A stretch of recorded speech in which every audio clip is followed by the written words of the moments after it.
सदा साथ निभाए बेटी पर बेटा ही चाहिए।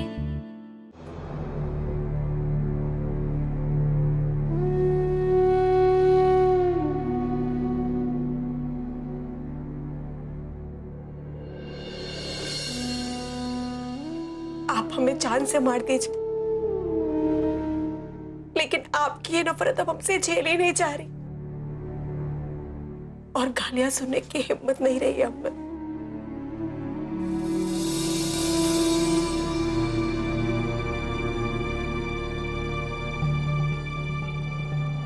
मुझे माफ कर सकोगी मंजू? मैं उस वक्त चुप रहा जब तुम्हें मेरे साथ की सबसे ज्यादा जरूरत थी। तुम्हें ताने मिलते रहे और मैं सब कुछ खामोशी से खड़ा देखता रहा। उसके बाद फिर जो कुछ भी हुआ उसमें मैंने खुद पर तो निगाहें डाली ही नहीं, बस आंखें बंद करके तुम्हें दोषी मान लिया। माफ कर दो मुझे।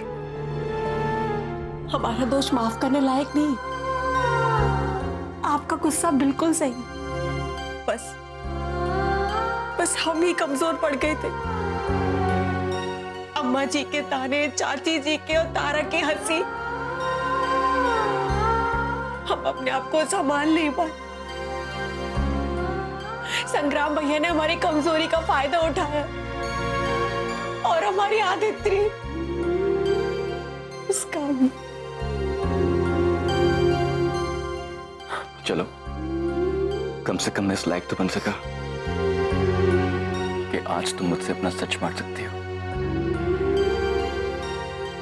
और मैं तो पहले से ही जानता था कि सरोजा कभी झूठ नहीं बोल सकती। सच में हम पागल हो गए थे। आप हमें माफ कर दीजिए। आप यहाँ नहीं थे और हम।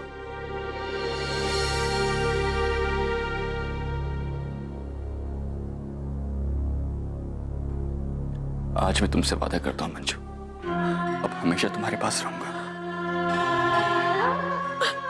तुम किसी लड़ाई में अकेली नहीं पड़ोगी।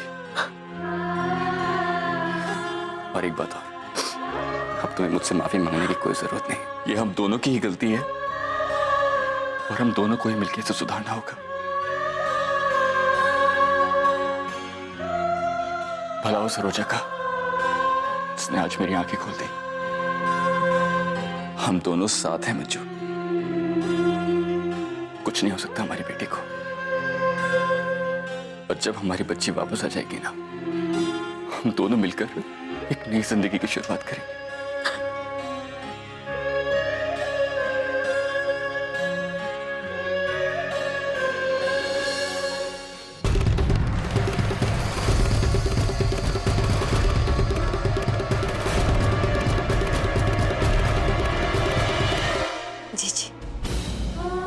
दिल से दुखी है बेचारा। जब तक आप उसे माफ नहीं कर देंगी, वो चैन से सांस भी नहीं ले पाएगा। बहुत दुख हो रहा है ना अपने बेटे को दुखी देखकर। और हमारे बेटे विजेंद्र का क्या? उसका सोचा भी नहीं। दिन रात तड़प रहा है तुम्हारे सपूत के कारण। अगर इसकी जगह हमारा बेटा विजेंद्र होता ना कलावती, और उसने ऐसा कुछ किया होता, तो उसकी जान ले लेते हम अपने हाथों से, उसका गला दबा देते। जीजी बस कुछ नहीं सुनना हमें। और माफी चाहिए ना तुम्हारे सपूत को, तो कहो इससे।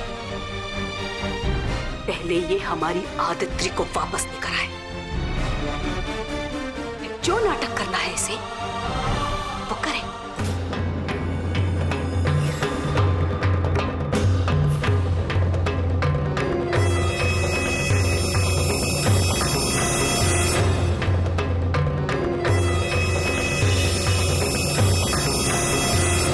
किससे माफी मांग रहे हैं? क्यों? जिस पोती को कोसने में रात दिन कम पड़ता था,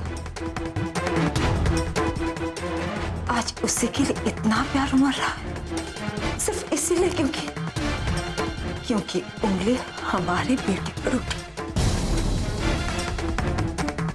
उनके बेटे पर नहीं। महान बनने का शौक रखने से कोई महान नहीं बन जाता संग्राम। दावे के साथ कह रहे हैं, यही सब कुछ अगर माधव या विजेंद्र ने किया होता तो यही जीजी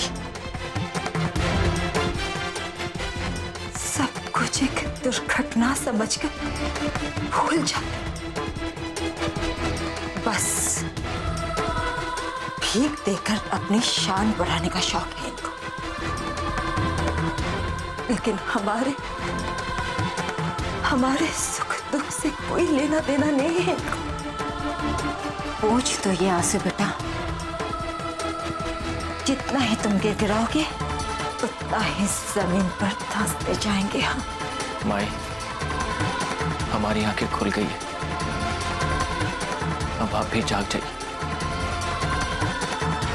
यही अच्छा होगा आपके लिए।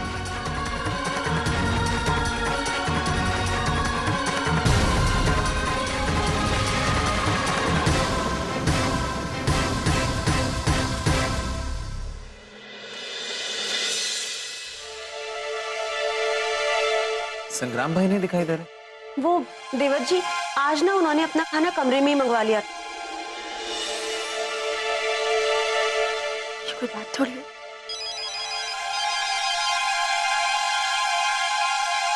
Hello hello Madhav ji. जी सूरज। अच्छा देखिए, पैसों का इंतजाम हो गया है, मेरी टीम रात को ही पैसे पहुंचा देगी। और आप एक काम करिए, संग्राम को बोलिए कि वज्रराज को कॉल करे और कल ही मिलने की डील फाइनल करें। थैंक यू सूरज, हम ऐसा ही करेंगे। अच्छा, उस इंस्पेक्टर का कुछ पता चला कि वो वज्रराज से मिला हुआ है या नहीं? वो इंस्पेक्टर, वज्रराज और वो बघेल सब लोग मिले हुए हैं। वो इंस्पेक्टर बस किडनैपिंग में अपना कमीशन लेता था और बघेल का बैंग उनके फ्रॉड को हेल्प करता था। और यू नो व्हाट, ये वही बघेल है जिसकी कार सरोजा ने देखी थी। अच्छा माधव जी, एक काम करिए, मुझे संग्राम से कुछ बात करनी है। क्यों सूरज, कुछ हुआ क्या? नहीं, ऐसा कुछ नहीं है, एवरीथिंग इज फाइन। बट मुझे कुछ उनको इम्पोर्टेंट चीजें बतानी है, ताकि वो वज्रराज से मिले तो उनसे कोई भी भूल ना हो जाए। ठीक है सूरज, हम 2 मिनट में आपसे बात कराते हैं। ओके। सूरज ने पैसों का इंतजाम कर लिया।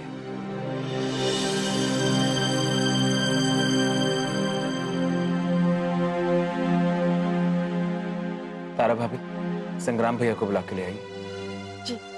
भाभी, अब आप रहने दीजिए, हम खुद ही जाते।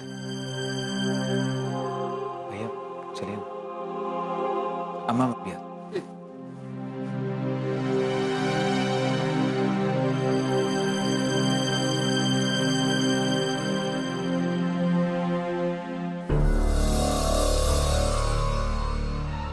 संग्राम भैया, सूरज सिंह आपसे कुछ बात करना चाहता है।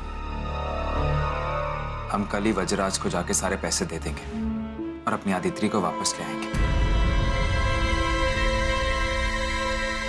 हेलो हेलो संग्राम जी।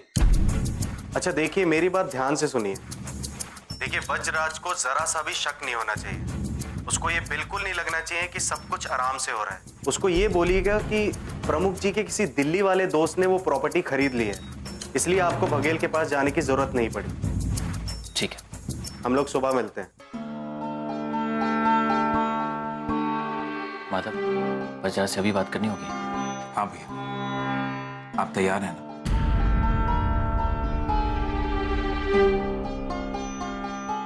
हेलो वज्रराज, देखो पैसे का इंतजाम हो गया।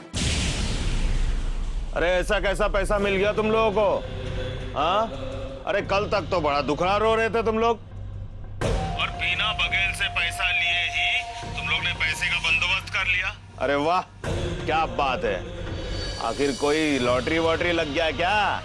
बिना बघेल के पास गई पैसों का इंतजाम हो गया, क्योंकि हमारे बड़के बाबूजी के कोई दोस्त हैं दिल्ली के, उन्होंने प्रॉपर्टी खरीदी है। अरे ऐसा कौन सा तेरा रईस दोस्त है, जरा हमसे भी मिला दे। अरे कभी ना कभी तो हमारे भी काम आ जाएंगे वो। देखो बजराज, बड़ी मुश्किल से पैसे का इंतजाम हुआ है।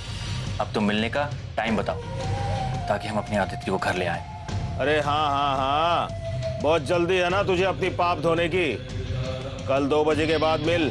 सुन, वज्रा सिर्फ अपने शर्तों पर चलता है और ध्यान रखना, बच्ची को देखने का शर्त है प्रॉपर्टी का कागजात और उसे यहां से ले जाने का शर्त है पूरे 1 करोड़ नगद।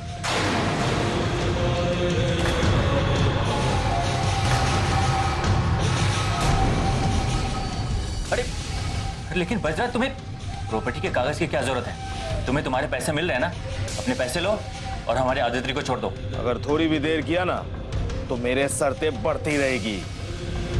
रखते हैं। अरे लेकिन